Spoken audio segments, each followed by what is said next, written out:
Hello and welcome to Mr. Paul's Pantry. I'm Mr. Paul and it's nice to see you all here again.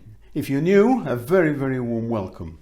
It's just a short quick video today because I get lots and lots of people saying when you mention a fresh ginger in your recipes, we have to buy a pack at the supermarket or whatever and it doesn't keep. Even in the fridge, which is true. It dries out, it shrivels up, and there's two things you can do.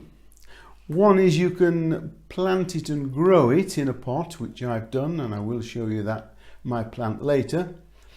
Or you can do what I'm going to show you how to do now, and that's prepare it and freeze it in portions ready to pop into your wok or your frying pan or whatever you're going to do, or your casserole.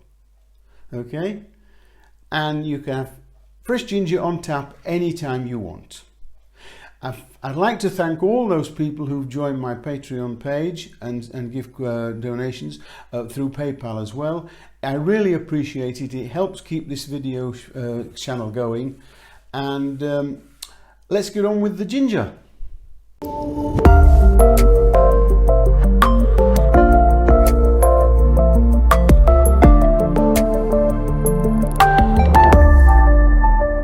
First of all, we need to peel the ginger. Now, it's not very easy. It's a knobbly sort of piece of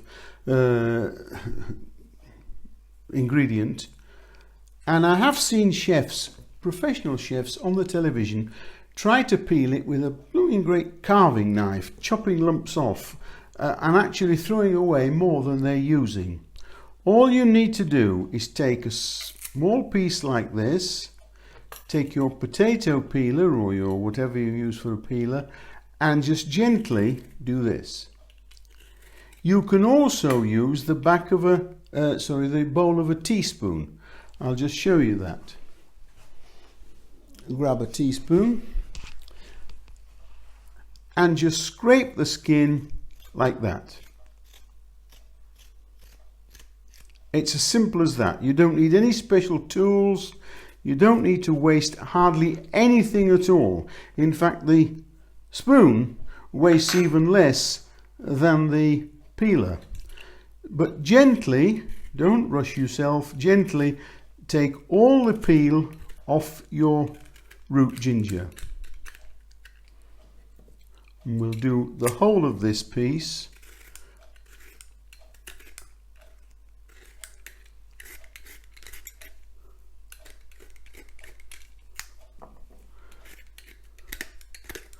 Any knobs sticking up like that, just scrape them off.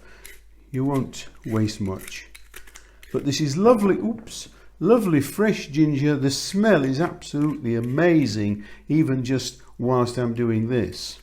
It really is a very nice ingredient to cook with. And you can also do what I'm doing here now and make a paste of ginger and garlic. That's ready to use instead of buying a jar from the supermarket. Make it and freeze it. Okay. Now another thing is very knobbly like this. Don't be afraid. If you want to try and choose large pieces when you're buying it, that's okay. Sometimes it's pre-packed and you can't. But what I do is I just break off these nodules like this and peel them individually. It doesn't make a lot of difference. Like that. Just break the nodules off, leaving the bigger piece on its own, and then that will peel a lot easier. If you do find some nooks and crannies that you can't get into, then just revert to your teaspoon and scrape them out. Once your ginger's peeled, cut it into smallish pieces. That will help it in the food processor, so the processor doesn't have to do too much work. Not too small, but just so you're not putting great big chunks in like that.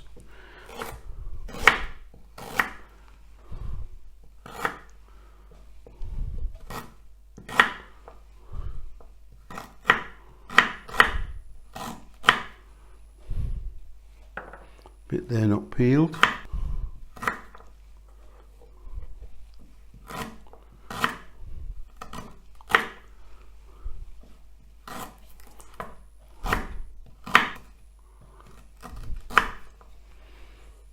Now the next step is all this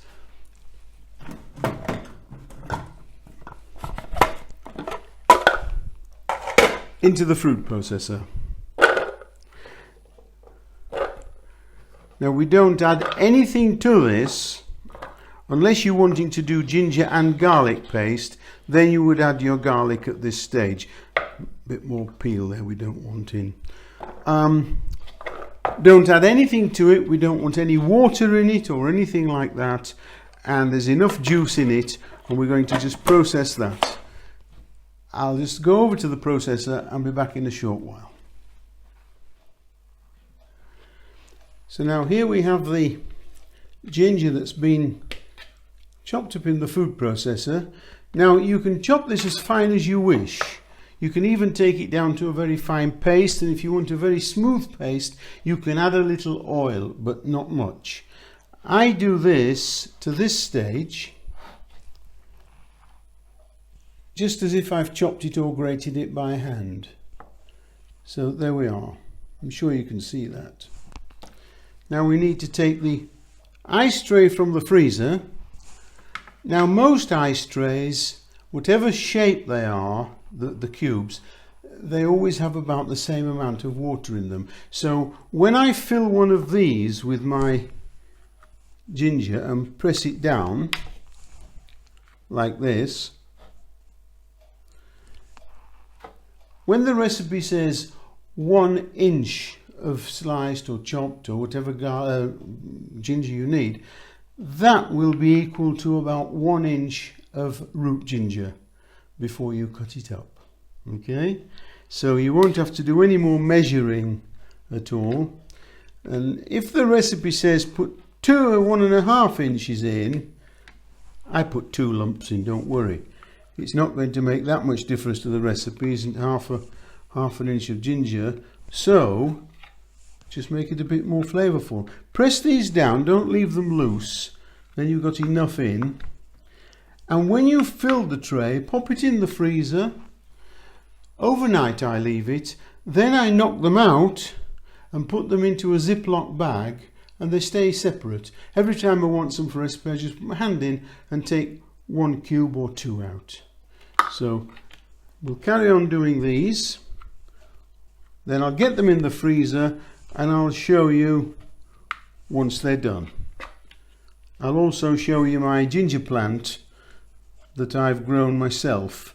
I have harvested some of it. This wasn't harvested from it because I haven't got enough yet, but I will show you. I'll just carry on with this and then I'll see you later. Alright, here we have the finished ginger cubes. They're not really cubes mine, but yours might be, and they just come out like that, frozen solid. And whenever I have a recipe that wants 1 inch of ginger, chopped root ginger, I just pick one of these and pop it in the wok or the frying pan or whatever I'm doing. All you need is a Ziploc bag like this, pop them inside,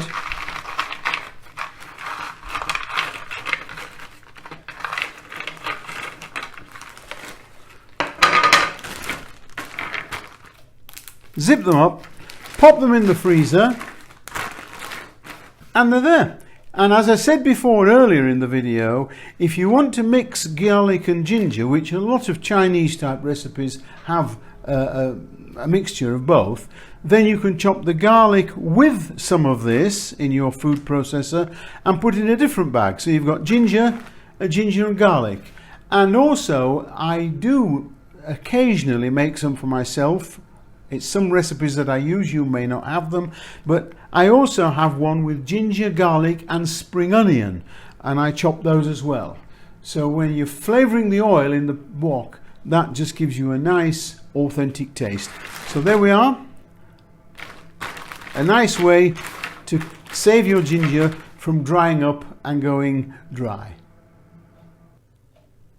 And as promised, here is the picture of my ginger plant. I planted some root just from the shop. I planted it and I've had 3, I've had 3 harvests from it. It's the root, the rhizome underneath that you break off and keep the other planted. It The stem ones, the green stems you can see, those are the ones you get in jars of stem ginger. It's a different texture and a slightly different flavour. Okay, I hope you've enjoyed it. If you've enjoyed it, go underneath, give us a thumbs up, and if you have any comments, leave them underneath as well. Don't forget, subscribe if you haven't already done so. And this is Mr. Paul saying bye for now, and I'll see you next time. Bye.